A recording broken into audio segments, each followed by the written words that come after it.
Inflation is a silent thief, and it's been taking a bigger and bigger chunk of everyone's budgets. It leads to everything rising in price, from the food you depend on to the fuel in your car. As the total supply of money in circulation increases, the purchasing power of your income decreases. During a relatively low inflation year, it reduces your buying power by about 2 to 3%. But these days, inflation is hovering closer to 8%, according to the official estimates. But many experts place the true number between 12 and 15%, a level we haven't seen in 40 years. So what can you do about it? With inflation running amok, no one is immune from its ravages. But you don't have to sit idly by as your costs rise higher and higher. Today, we explore the best practices for what to do when inflation is raging out of control. Before we begin, please like this video and hit the subscribe button with notifications turned on so you will be the first to know about our new content. Our mission at the Personal Finance and Investing channel is to empower people to achieve financial independence. Subscribing will help us achieve that goal. And now, let's get back to today's video. So what to do about inflation? There are simple and powerful things you can do and actions you can avoid that can help you adapt to this period of high inflation for however long it goes on, which could very well be 3 to 5 years.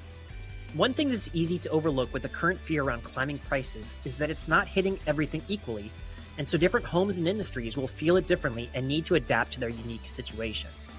And whatever your personal situation is, it's always wise to reevaluate your financial decisions in light of major changes in the economy and the monetary system.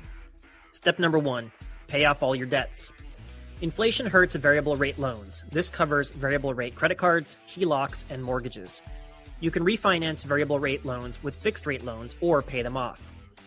When your family is struggling, paying off debt can feel like drowning. And as bigger recessions loom on the horizon, your income could be wiped out. So paying off this drain on your income and potential for savings needs to be a top priority. One strategy is to pay off the loan with the highest interest rate first. You'll soon notice results, which will boost your motivation to pay off debt. Another approach to debt repayment is to take care of smallest loans first, which once paid off frees up more money to pay off the second and third biggest loans in a so-called debt snowball. Creating an emergency fund can also be thought of as part of the get-out-of-debt strategy, because having it in place will likely prevent incurring future debt. Save money while you can. Everything helps.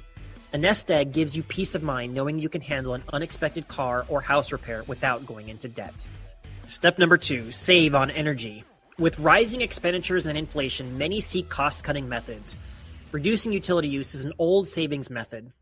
Many of us remember the PSAs, TV shows, and school campaigns that taught us to turn off lights, unplug appliances, and never let the water run when brushing our teeth. Natural light and LEDs can cut energy use. Energy vampires include technologies that light up or stay on standby when not in use. Power strips can be used to turn off appliances throughout the day. Consider on-demand hot water, such as fantastic tankless water heaters. Unlike a typical water heater, it only heats water when needed, saving electricity. This might save you $100 annually. Step number 3, increase fuel efficiency. Across 2022, gas prices have seen record highs across the United States, though they have come down somewhat. We could very well see fuel prices hit new highs as sanctions against Russia limit available supply. The good news is that using less gas is straightforward and goes a long way in saving you money. We tend to rely on our vehicles for everything and take fuel costs for granted. But instead of hopping onto your car whenever you feel like running to the store, approach transportation more strategically. For example, reduce unnecessary excursions, slow down, and consolidate trips to save 10% or more on fuel. When gas prices rise, like in 2006, people slowed down to save fuel. Avoid jackrabbit starts at stoplights, carpool with coworkers or family, and if you're a really smart saver, hop on a bicycle and cancel that gym membership you never use.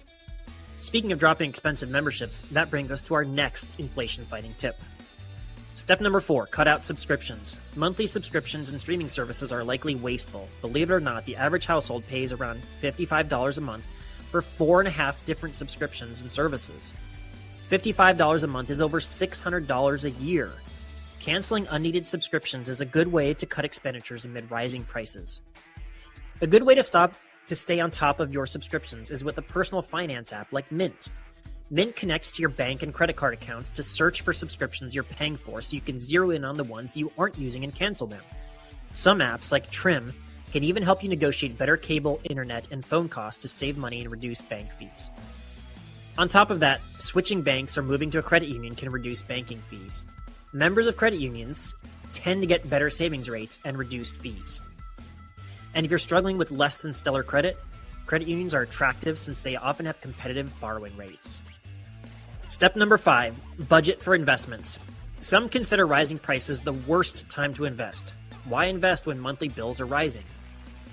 But whether or not you're investing for retirement or to preserve your purchasing power, you should be consistent in your approach.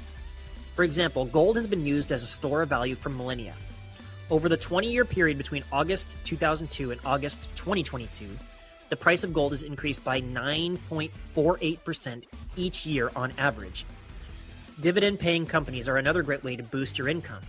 Dividends are simply earnings from companies that are paid out to shareholders. Some public corporations benefit from inflation by raising prices and earning greater profits, which they can then distribute as dividends to you. I know whenever the topic of inflation and savings comes up, there will be a variety of opinions. Please leave any thoughts in the comment section below. They always generate an interesting dialogue.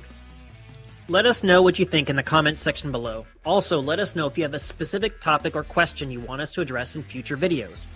Don't forget to like this video and subscribe to our channel so we can help accomplish our mission of empowering people to achieve financial independence. Thank you for watching, and we'll see you next time.